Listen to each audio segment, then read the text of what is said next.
আমার বুকে দিছে রে নামাইয়া রে ওগো বিচার চাই ওগো বিচার করে। আমার ছোট বাচ্চারা মোহাম্মদ জিয়াদ এই হুন্ডার গ্যারেজে রাখছিলাম কাজ শেখার জন্য।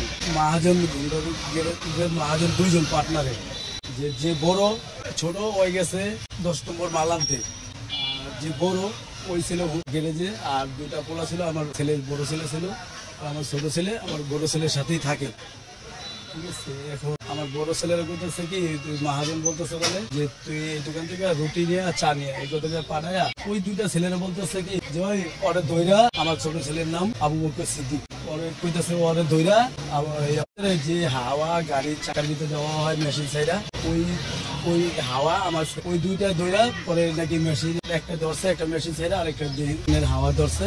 হাওয়ায় আমার পোলা খাওয়া দিবি সব খাবার লাগছে মুখ থেকে বাইরে গেছে। আমি ঘরে কাম করিতেছি, আমি ঘুমাই গেছি, পোলা বান্না যাই করতেছে এই কথা। আমি আমার পোলা মেডিকেল হয়ে গেছে, ইসলামিয়াতে গেছি, কয় ভাই শিশু হাসপাতালে গেছি, উনি গেছি কয় সরদি গেছে, আমার পোলা নাই, হুমকিও দিতেছে আমারে। ওই যে ওই পোলার নাম বিএনপি করে কৃষক দলের কি জানি সুয়েল, ঠিক আছে, পাঁচতেঙ্গলের ওই আমাকে লাইনেরই পাশেই। পরে ধরছে আবার যে পোলারা মারছে ওর গার্জিয়ান, পরে নেতা ওরে দিয়ে সমাধান করে টাকা দিয়ে লোক দেয়, পরে ওইও খাইব আর আঙ্গ বাচ্চার মারও দিব। বাচ্চার মতো মুরুক্ষ জানে না কিছু, যা কইতাছে তাই। দুজন আইসে, আমি দোকানে খুলছি, দুজন আসছে আইসা হাওয়া মারতেছে, হাওয়া গাড়িতে ছাড়ে ছুঁছে ছুঁয়ে বসতে আছে। আমি কইলাম একটু রাখেন, রুটিটা নিয়ে আসছি।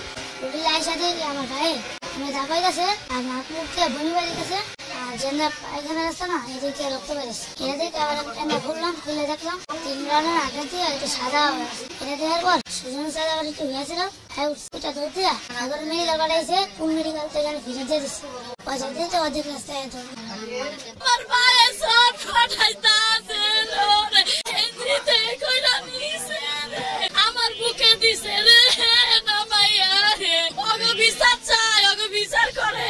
ওই যে শয়তানি করে দেখা, শয়তানি করে দেখা দুইজনের ভাই কিন্তু শয়তানি করো। আমার একটা বড় ভাই আছে, মানে যে মারা গেছে যে বাচ্চারা বড় ভাই এই গাড়িতে কাজ করে, হ্যাঁ কয় কি তুই যা সারুটি আনতে পারিস, তুই চা আর একা পাইছে, একা পাইয়া দুইজনে হাত ধরছে এইভাবে, হাত ধইরা একজনে পা ধরছে, একজনে পায়খানা রাস্তা দিয়ে হইছে কি হুন্ডা গ্যাস দেয় না, এই গ্যাস দিয়া দিছে গো। আমার ভাই শর্ট ফটায় ওই জায়গায় এসে কত মেডিকেলে নিছে, ইচ্ছা কইরা মারছে ওরা আমার বাইরে, ইচ্ছা কইরা শয়তানি করে দেখা রে। ই করছে তখন হাসপাতালে নিয়ে আসে, তখন আমি হাসপাতালে ঘটনাস্থলে গেছি, হাসপাতাল করছি। হাসপাতালে যে আমি আসলে পাইনি, এর আগে আবার সরদিতে চলে গেছে, সরদি থেকে রিটার্ন আসছে, পর আমি আবার 1 নম্বর রিটার্ন আসছি এলাকায় আসা প্রাথমিক যতটুকুই করার এদিক দিয়ে করছি। করার পরে আমরা তাৎক্ষণিক একজন আসামি ধরার জন্য পুরো বন্দোবস্ত করছি এবং ওটা আমরা জিম্মায় নিয়ে নিছি এবং এখানে আমরা একটা জায়গায় সেভে রাখছিলাম। পরবর্তীতে পুলিশ আসার পরে আমরা আইনের হাতে তুলি। এখানে যতটুকু শুনছি যে ঘটনাস্থলে ছিল দোকান মালিক সুজন, ছিল রাজুর এক বন্ধু, আর যে আসামি করছে আকাশ। আমি যেটা শুনছি যে বাচ্চার বড় ভাই ও বলছে যে ও নাকি রুটি কলার নিয়ে যখন আসছে তখন ওই ছেলেটারে পুশ করে মানে পেটের হাওয়া বের করার জন্য আর কি যতটুকু করার ওটুকু করতেছে।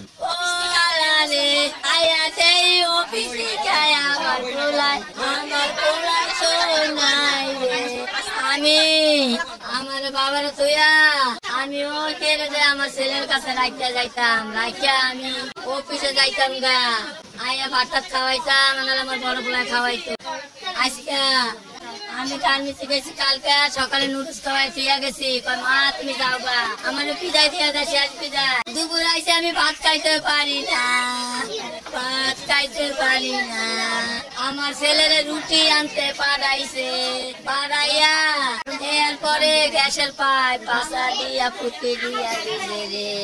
কাজুন আসছিল ওই দোকানে, ওলারে রুটি কলা খাওয়াইতে দিছে, দিয়া পরে গ্যাসের পাইপ পায়খানা রাস্তাটা দিছে পরে পেট ভুলিয়া গেছে গা, বইমি কইরা দিছে আমার সন্তানে।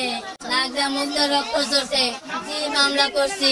ভদ্র মহিলা গার্মেন্টসে চাকরি করেন, ওনার ছোট বাচ্চাটা, আর ওনার আবু বক্কর 4 বছর বয়স, আর ওনার আরেকটা ছেলে ছিল জিহাদ। সম্ভবত জিহাদ ওই ছোট বাচ্চাটা কোলে করে নিয়ে ঘুরে, এবং 4টার দিকে ওই রাতুলের গ্যারেজে যাওয়ার পর ছোট বাচ্চাটা গ্যারেজে রেখে ওকে আবার বলা হয় যে তুমি চা নিয়ে আসো বা রুটি নিয়ে আসো। তখন বাচ্চাটা ওখানে রেখে ও চা বা রুটি আনতে যায়। আনার পর কিছুক্ষণের মধ্যে আসার পর দেখা যায় বাচ্চাটা বমি করতেছে বা ওর পেট ফুলে গেছে। কি হয়েছে এটা জানলে পরে তখন ওরা সবাই ভালো কোনো উত্তর দিতে পারে না। ওখানে ঘটনাস্থলে ছিল ইন টোটাল 4 জন, আমরা যেটা পেয়েছি ঘটনাস্থলে 4 জন ছিল। তা সদুত্তর না দিতে পারে ওনারা একে একে ওখান থেকে ঘটনাস্থল ত্যাগ কিছু লোক বাচ্চাকে নিয়ে চিকিৎসার জন্য দৌড়া চলে যায়। ইতিমধ্যে বাচ্চাটা আমাদের লোকাল একটা হাসপাতালে নেওয়ার পর ওখান থেকে আবার সরোয়ারদিতে পাঠানো হয়। ওখানে পাঠানোর পর ওখান থেকে ডাক্তার পরীক্ষা নিরীক্ষা করে বলে যে উনি মৃত ঘোষণা করেন। আমরা এই পর্যন্ত এই ঘটনার বিষয়ে অলরেডি মামলা হয়েছে। 4 জনের বিরুদ্ধে 3 জনের এজাহারভুক্ত, 1 জন অজ্ঞাতনামা, 1 জনকে আমরা অ্যারেস্ট করতে সক্ষম হয়েছে এবং বিজ্ঞ আদালতে প্রেরণ করা হয়েছে। এবং তার বয়স 14 বছর বা 15 বছর এই পর্যন্ত।